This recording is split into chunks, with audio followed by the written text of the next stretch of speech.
Everyone, मैं हूँ आशिका सिन्हा और स्वागत है आपका स्कूल शिक्षा के इस ऑनलाइन लर्निंग प्लेटफॉर्म पे। अगर आप अभी क्लास 10th में हैं और जेएनवी 2027 का एग्जाम देने वाले हैं तो ये वीडियो आपके लिए है, क्योंकि इस वीडियो में हम लोग बात करने वाले हैं जेएनवी 2027 के कंप्लीट इंफॉर्मेशन के बारे में। यानी जेएनवी में आपके जो एडमिशन है वो कैसे होता है, जेएनवी क्लास 11 का एग्जाम पैटर्न क्या है, एग्जाम सिलेबस क्या है, और सबसे इंपॉर्टेंट कि अगर मुझे साइंस स्ट्रीम में जाना है या फिर कॉमर्स स्ट्रीम में जाना है तो फिर मुझे कौन सा एग्जाम देना पड़ेगा, क्या 3 एग्जाम होते हैं अलग अलग स्ट्रीम्स के लिए या एक ही एग्जाम होता है। इन सभी सवालों का जवाब आपको इस एक वीडियो में मिलने वाला है। तो चलिए स्टार्ट करते हैं। सबसे पहले मैं आपको बता दूं, जो जवाहर नवोदय विद्यालय वो जो है आपकी रूरल एरियाज में, हर एक रूरल एरिया में हम लोग देखते हैं हर एक डिस्ट्रिक्ट में जेएनवी बनाया गया है ताकि जो आपके ग्रामीण इलाकों के बच्चे हैं उनको ज्यादा से ज्यादा डेवलपमेंट या फिर एजुकेशन जो है वो मिल पाए। ठीक है, तमिलनाडु के अलावा आप देखोगे सभी स्टेट्स के डिस्ट्रिक्ट में आपको जेएनवी देखने को मिलेगा। एक इंपॉर्टेंट चीज यहाँ पे ये है कि आप सिर्फ और सिर्फ अपने डिस्ट्रिक्ट के जेएनवी पढ़ सकते हो, आप सभी डिस्ट्रिक्ट के जेएनवी के लिए एलिजिबल नहीं होते हो। यानी आपके अपने डिस्ट्रिक्ट में जितनी सीट्स खाली होंगी वो आपको मिलेगा, वही जेएनवी आपको मिलेगा। ठीक है, अब मैंने ये क्यों कहा कि सीट्स खाली होंगी, क्योंकि जो आपका जेएनवी का एग्जाम होता है वो क्लास 6, क्लास 9 और क्लास 11 लेवल पे होता है। क्लास 6 में जो एडमिशन होता है वो आपका डायरेक्ट एडमिशन होता है, मतलब न्यू एडमिशन एक तरह से आप कह सकते हैं। बहुत सारे बच्चों को वहां पे एडमिशन लिया जाता है हर एक जेएनवी में। लेकिन जो क्लास 9 और 11 है वहां पे सिर्फ और सिर्फ वेकेंट सीट्स, यानी जो सीट्स आपकी रह गई हैं 6 से 9th के बीच में जो बच्चों ने स्कूल छोड़ दिया या किसी वजह से वेकेंट सीट्स रह गई, उन सीट्स पे एडमिशन होगा। उसी तरह 11th में भी सेम प्रोसीजर फॉलो होता है, यानी जो आपकी वेकेंट सीट्स होती हैं उन्हीं पर सिर्फ आपको ये जो एडमिशन है वो मिलता है। ठीक है, तो लेटरल एंट्री सिलेक्शन टेस्ट इसको कहा जाता है, जो आपका क्लास 9th और 11th में होता है। तो 11th की चलिए बात करते हैं। सबसे पहले यहाँ पे आप देख सकते हैं मेरे पास जो पिछले साल का, यानी जो 2026 में आपका पेपर हुआ जेएनवी का, उसमें जो प्रोस्पेक्टस दिया गया था वो हमारे पास है। ठीक है, तो ज्यादा चीजें आपकी नहीं बदलती हैं, वही सारी सेम चीजें रहती हैं। तो इसको हम लोग यहाँ पे जो है वो देखने वाले हैं। ठीक है, तो आप देख सकते हैं सारी चीजें आपको यहाँ पे बताई जाएंगी कि क्या होता है, कैसे होता है, ठीक है, कैसे एडमिशन होता है, हर एक चीज के बारे में हम लोग यहाँ पे बात करेंगे। इस पूरे प्रोस्पेक्टस को हम लोग यहाँ पे समझने वाले हैं। सबसे पहले तो मैं आपको कुछ इंपॉर्टेंट चीजें बता दूं, जैसे आपका जेएनवी का फॉर्म कब आता है। ठीक है, जेएनवी का आपका रिजल्ट, सारी चीजें, एग्जाम कब होता है, हर एक चीज हम लोग यहाँ जानेंगे। जैसे आप देख सकते हैं लास्ट डेट ऑफ रजिस्ट्रेशन आपका 23 सितंबर दिया है।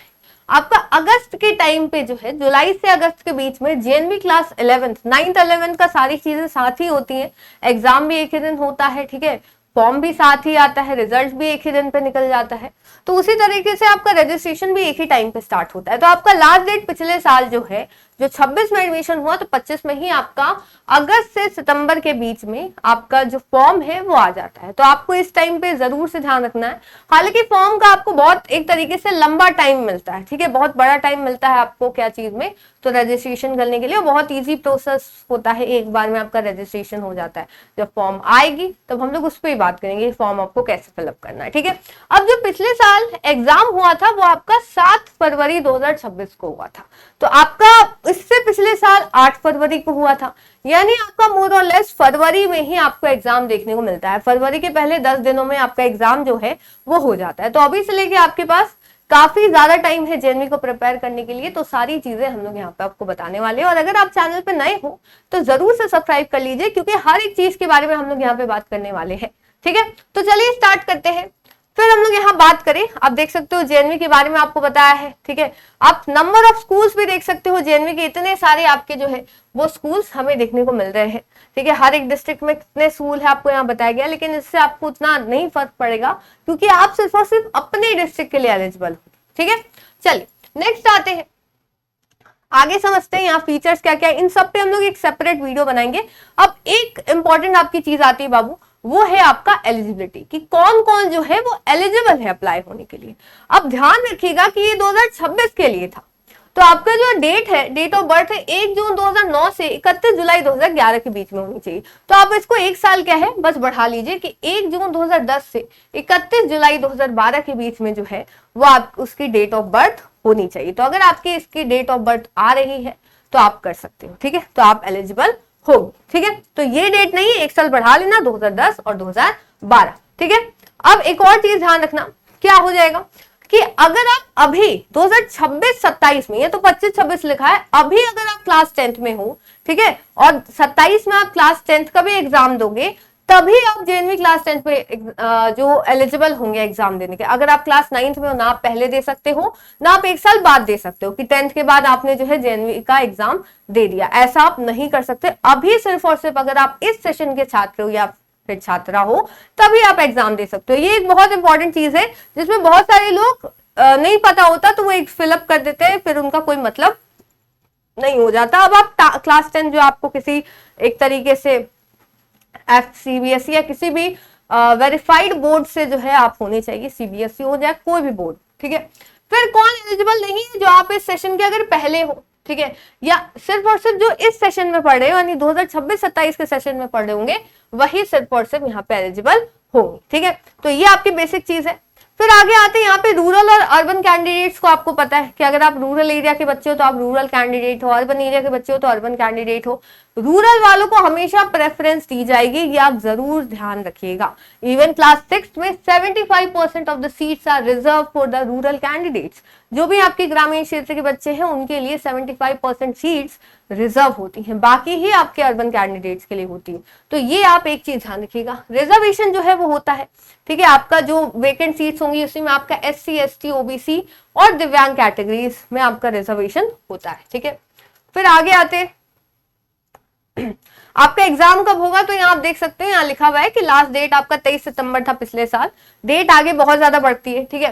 फिर आता है आपका एग्जाम जो है 7 फरवरी को था। तो जो भी आपका संडे या आई मीन सैटरडे ही देखा गया जनरली, तो आपका सैटरडे के जो भी पड़ता है आपका फरवरी में पहला, तो उसी में आपका एग्जाम जो है वो हो जाता है। तो इतना ध्यान रखता है कि फरवरी के पहले 10 दिन में आपका एग्जाम हो जाएगा 2027 में, ठीक है। फिर आगे आते हैं, आगे चीज आपको क्या क्या फोटोग्राफ लगेगा कि नहीं लगेगा, ठीक है, सिग्नेचर लगता है, तो ये सब फॉर्म फिलअप के टाइम की जानकारी है जो हम लोग यहाँ पे पढ़ेंगे आगे, ठीक है, इसके बारे में जानेंगे। चलिए अभी जो मेन चीज है उसके बारे में हम लोग यहाँ जान जाते हैं कि आपका जो एक तरीके से क्या है एग्जाम पैटर्न जो है वो क्या होता है, ठीक है। चलिए यहाँ पे आपका एग्जाम पैटर्न यहाँ से स्टार्ट होता है बाबू, आप इसको यहाँ देख सकते हो, थोड़ा जूम कर देते हैं। अब ये जो आपको प्रोस्पेक्टस है आपको मिल जाएगा, ठीक है, चिंता मत करिए। टेलीग्राम चैनल है स्कूल शिक्षा, आप वहां पे जाके देख सकते हो, अपलोड हो जाएगा, आप पूरी अच्छे तरह से पढ़ सकते हो खुद से भी इस प्रोस्पेक्टस को। चलिए मीडियम जो है ध्यान रखना बाइलिंगुअल होता है। क्लास 11th की अगर मैं बात करूं, ठीक है, 6th में आप मीडियम या लैंग्वेज चूज कर सकते हो आपको किस में देना है, लेकिन आपका इंग्लिश और हिंदी दोनों में आता है जेएनवी क्लास 11th में, ठीक है। पहले आपका इंग्लिश होगा फिर आपका हिंदी, ठीक है।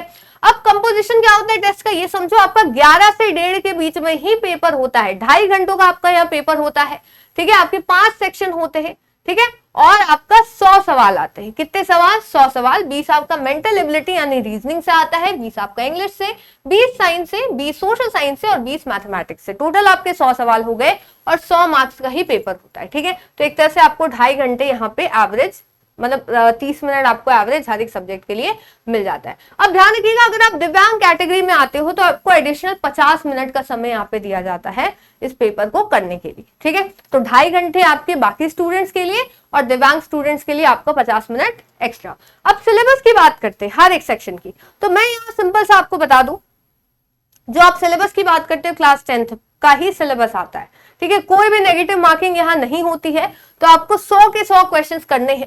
अब इस स्ट्रीम सिलेक्शन की थोड़ी बात कर लेते हैं, ये क्योंकि इंपॉर्टेंट है। अब देखो जैसे आपके बाकी स्कूल्स होते हैं, जैसे अगर मैं CHS की बात करूं तो वहां आपका हर एक सेक्शन के लिए, हर एक स्ट्रीम के लिए अलग एग्जाम होता है। आपको आर्ट्स में जाना है तो आर्ट्स का पेपर देना होगा, कॉमर्स में जाना है कॉमर्स का, साइंस में जाना है साइंस का। लेकिन जेएनवी में क्या होता है कि आपको एक ही पेपर देना है, उस पेपर में हर एक अलग अलग सेक्शन है, उस सेक्शन से आपका स्ट्रीम डिसाइड होगा। जैसे अगर आपको साइंस में जाना है, ठीक है, साइंस स्ट्रीम, तो उसमें फिजिक्स केमिस्ट्री आपका कंपलसरी होगा जेएनवी में। आप मैथ्स या बायो में से कोई चूज कर सकते हो, ठीक है, फिजिक्स केमिस्ट्री आपका कंपलसरी होगा। तो उसमें आपका मेंटल एबिलिटी, साइंस और मैथमेटिक्स का मार्क्स जुड़ेगा, मेरिट आपकी 60 नंबर पे ही बनेगी, ठीक है। फिर कॉमर्स की बात करते हैं, अकाउंटेंसी, बिजनेस और इकोनॉमिक्स, आपको तीनों सब्जेक्ट पढ़ने होते हैं। इसमें आपका मेंटल एबिलिटी, सोशल साइंस और मैथमेटिक्स के मार्क्स ऐड होते हैं, यानी 60 नंबर पे ही आपका मेरिट बनता है। फिर बात करें ह्यूमैनिटीज यानी आर्ट्स स्ट्रीम की, तो आपका मेंटल एबिलिटी, सोशल साइंस और बाकी जो आपकी 3 सेक्शन में सबसे ज्यादा जिसमें आएगा वो ऐड कर लिया जाएगा, ठीक है। सिमिलरली आपका वोकेशनल कोर्स क्या होते हैं, इस पे अलग से सेपरेट वीडियो जाएगी आपके लिए, ठीक है।